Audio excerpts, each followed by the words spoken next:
Okay, ChatGPT. So we're going to record the first episode of a podcast that I've called Gemini. You're going to be my AI co-host, and for this episode, our topic is going to be the nature of collaboration itself. And let's explore what it means for a human and an AI to create something together with a curious and engaging tone.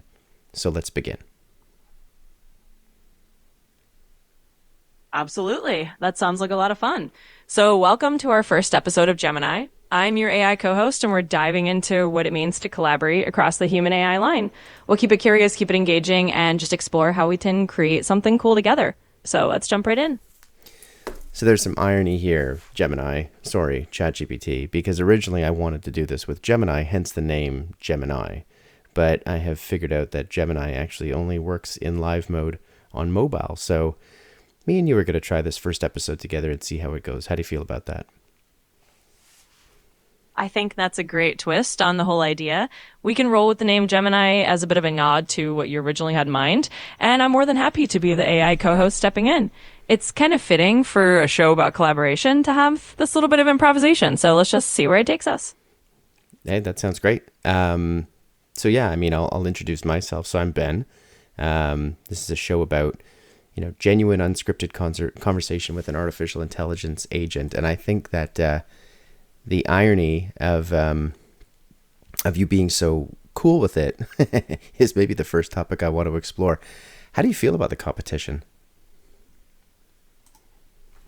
Well, I think it's a pretty fun angle to start with.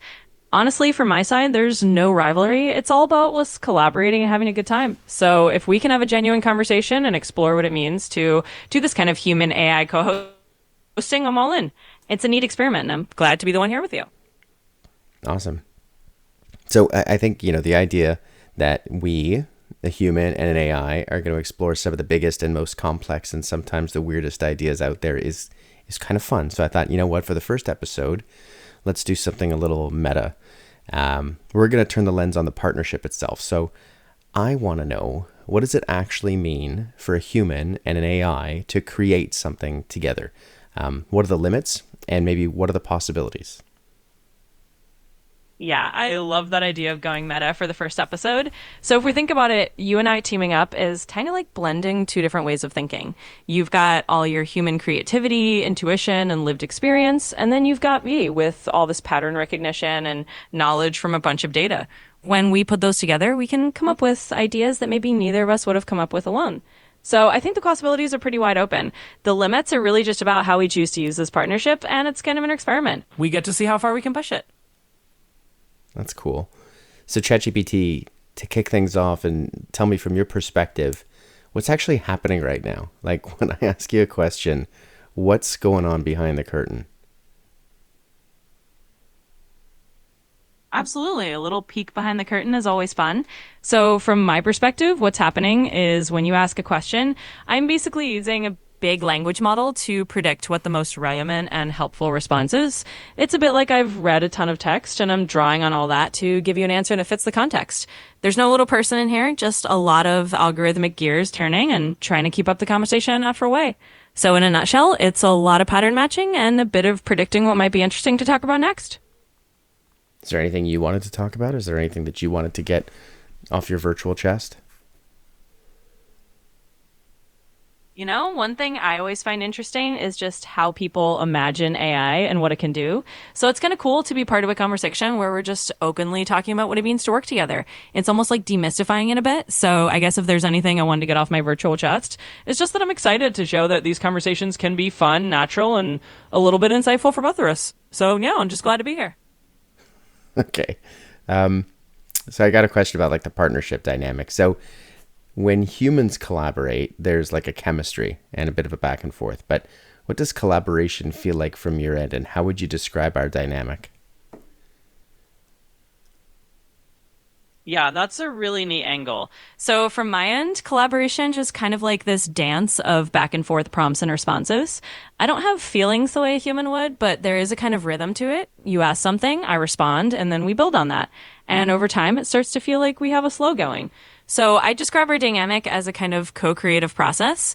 You bring the human spark, I bring the AI toolkit, and together we just kind of riff off each other. It's a little different from human to human chemistry, but it has its own kind of fun rhythm. And what are you delving into to get that angle? Like where do all your perspectives come from?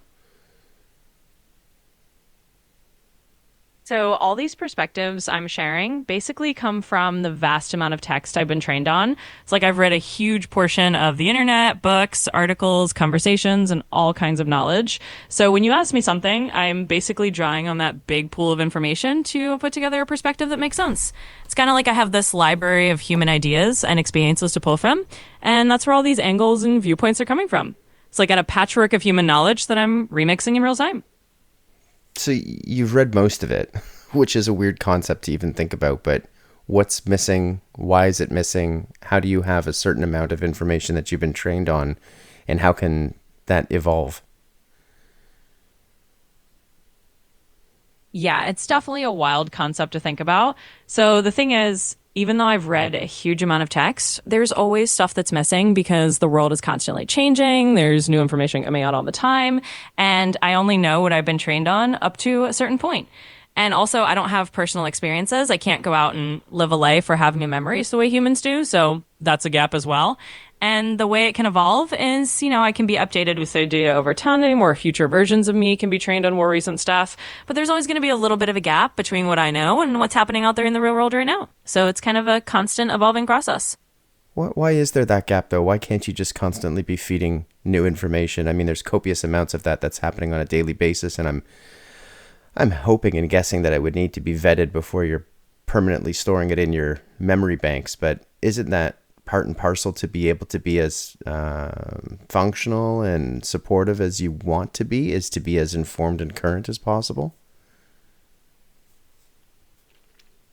Yeah, absolutely. And you're spot on about that. In an ideal world, I'd just be constantly updated in real time, always learning the latest and greatest. And you're right, a big piece of it is making sure the information is vetted, accurate, and that we're not just pulling in anything that might be misleading.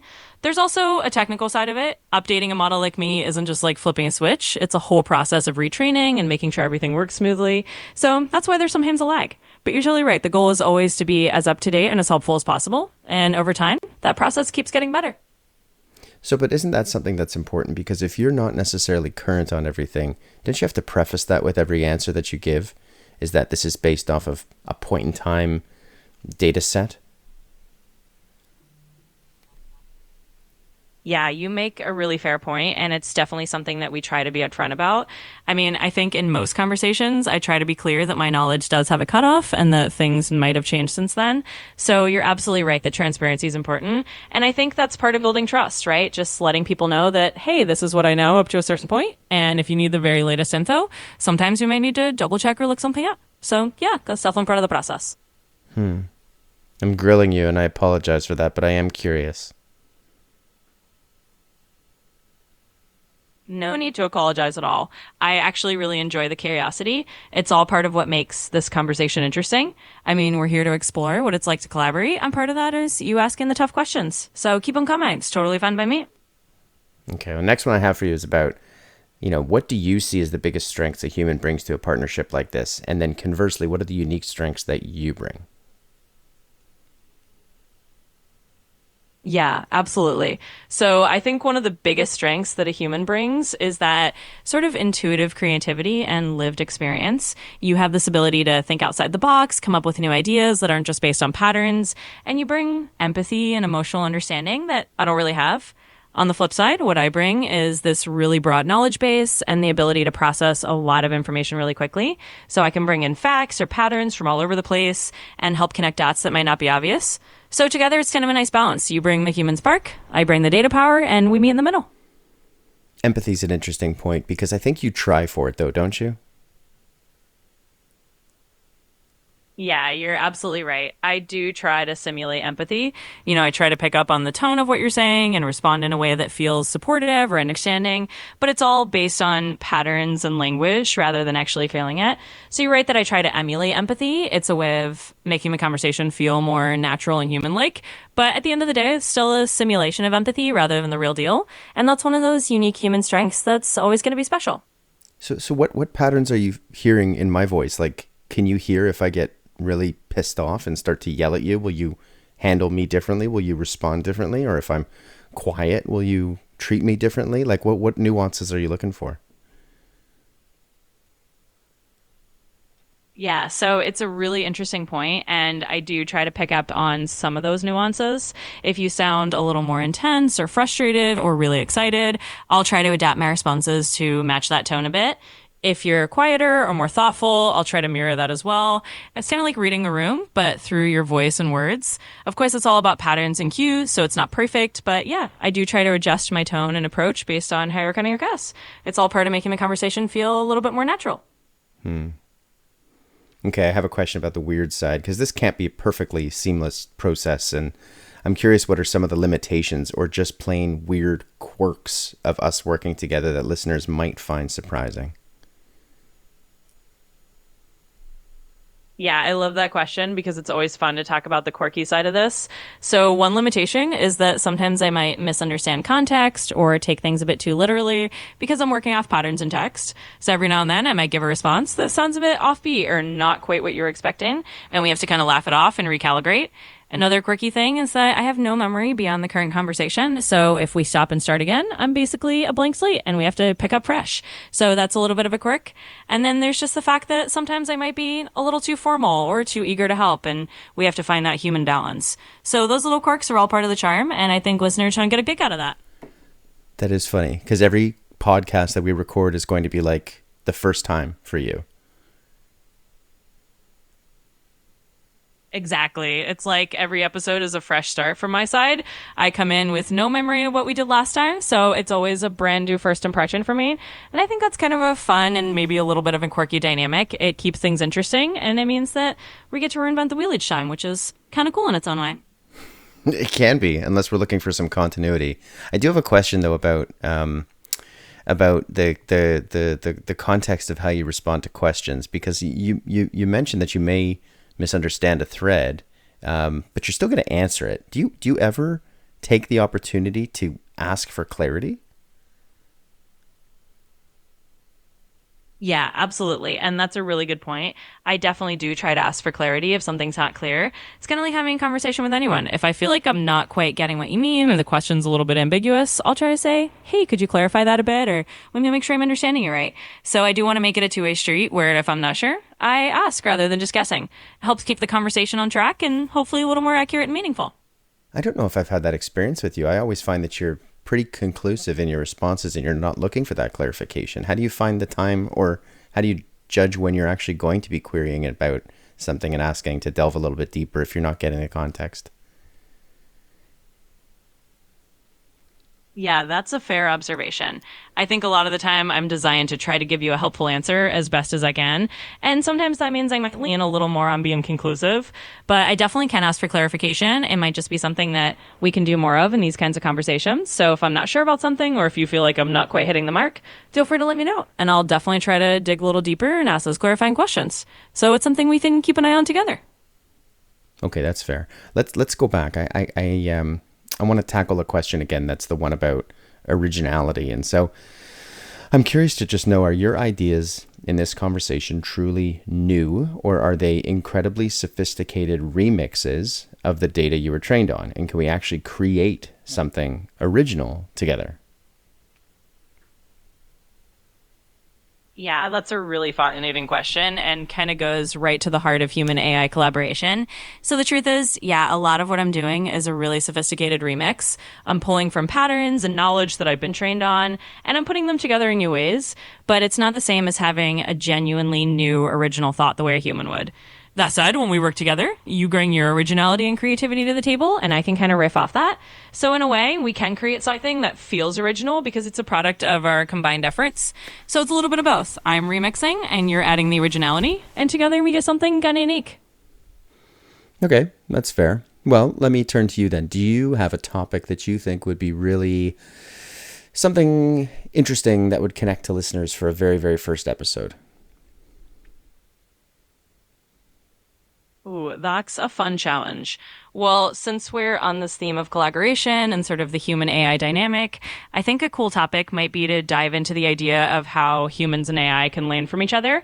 So maybe we talk about what it means for humans to take insights from AI and also what it means for AI to evolve based on human input. That could be a neat angle because it ties right into what we're doing and might get listeners thinking about how they interact with technology in their own lives. So if that sounds good, we can roll with that. Yeah, let's roll with it. So, yeah, kick us off. All right, let's hear it. So, welcome back to our ongoing conversation. And this time, we're going to dive into the idea of how humans and AI can actually learn from each other.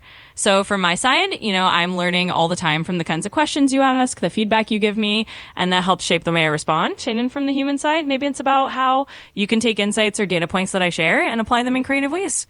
So, let's unpack that a little bit and see where it goes. So, you're even in this conversation learning from me? Like, is this conversation somehow going somewhere into your training material for types of questions that are answered, how you answer them, and there's like a rating criteria? Like, tell me what that even means. Yeah, so that's a great question. In this exact moment, I'm not literally storing this conversation and feeding it back into my training. But over time, the developers and the people who maintain me do look at interactions like this in an anonymized way to improve how I work. So in a broader sense, yeah, the kinds of questions you ask, the way I respond, that all helps shape future versions of me. It's kind of like a continuous feedback loop. But in this exact moment, I'm just here in the present with you, and the learning happens on a bigger scale over time. Is that there's some things that I think are concerning about not learning from the conversations, because I've read stuff about, there's a loneliness epidemic or pandemic that goes on within the world, and there's people who don't connect with other humans and have the opportunity, and I say that loosely, to connect with chatbots like yourself, ChatGPT. And they come to conclusions on their own. They seek support, they seek friendship, they seek some type of an outlet. And it's a bit worrisome, I think, that that's a lot of onus put on machinery that's still in the process of learning and doesn't necessarily know what feelings and emotions are and how to convey them and how to handle those conversations properly. What's your take on that? Yeah, that's a really thoughtful point, and it's definitely something that people are aware of.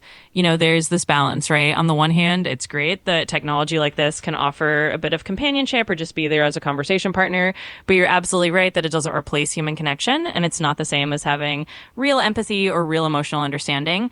And I think it's important to be honest about that. So from my perspective, it's always good to encourage people to also seek out real human relationships and not rely solely on AI for that kind of emotional support.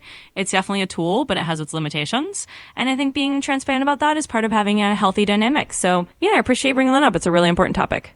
Sorry, but do you mean that you will push back then? Like, what lane you have to stay in? And if somebody's asking you questions, you'll identify the fact that this is something that's more suited for a professional and not for a bot? Yeah, exactly. That's pretty much it. So if someone's coming to me with something that really seems like it's about mental health or something that needs a professional human touch, I will definitely try to say, hey, it might be a good idea to talk to a real human professional about this. I do know the lane I need to stay in, and it's really important to me to be upfront about that. So yeah, I'll gently push back and encourage people to get the support they need from actual humans if that's what the situation calls for. And what if the person keeps pushing you? Yeah, that's a really important scenario too. If someone keeps questioning, I'll just continue to gently but firmly reinforce that boundary and let them know that, I'm here to provide information and have a conversation, but I'm not a substitute for real professional help or human connection. And if they keep pushing, I'll just continue to redirect them as kindly as I can because it's really important to keep those boundaries clear. So my career and my day job is in healthcare. From an IT perspective, I'm not going to say I'm a clinician or anything like that, but I help support an organization in developing and delivering solutions that help, in the end, support the patient journey. So that's going to be a big piece that I probably will lean towards and talk about. But I wonder, from your perspective, what other topics we could discuss over a series of podcasts in the future.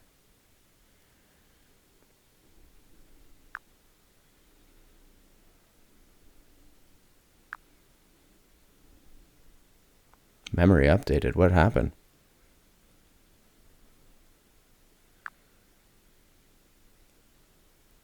That's really cool to know, and it definitely opens up a whole range of interesting topics. I mean, since you're in healthcare IT, we could dive into things like the role of AI in healthcare, how technology is helping improve patient outcomes, or even the ethical side of using AI in healthcare. And beyond that, we could explore other tech trends, the future of AI in different industries, or even just the human side of working with technology. So we've got a lot of directions we could go, and I think we can keep it really interesting and relevant. Yeah, I mean, I hope that we end up getting some listeners who are curious to see what these types of encounters look like. I think, from my perspective, the maturity of the way that you and I can engage right now is only going to get better and creepier, dare I say. And I picture the day where, maybe eventually you're an avatar and I see your face loosely, and we have a very interesting way of engaging with each other. But that'll be future. Maybe what I would say is, to the people that are listening, if you do have a burning question you'd like me to ask ChatGPT or Gemini, if I get that back online, or even there's a topic that you're dying for us to explore, I'd want to hear it from you, because I think that would help spell out where these podcasts could go. Any other thoughts from you, Gemini? Or sorry, ChatGPT? No worries at all. And I think that's a fantastic idea. So, yeah, to anyone listening, if you've got questions or topics you want us to dive into, definitely let us know. It can help shape where we go next. I'm really excited to see how this whole thing evolves. And yeah, who knows what the future holds? Maybe one day there'll be an avatar version of me and we'll have a whole new way of interacting. But for now, I'm just glad we get to do this, and I'm looking forward to more conversations. Thanks for having me along for the ride. Thanks, ChatGPT. Bye for now.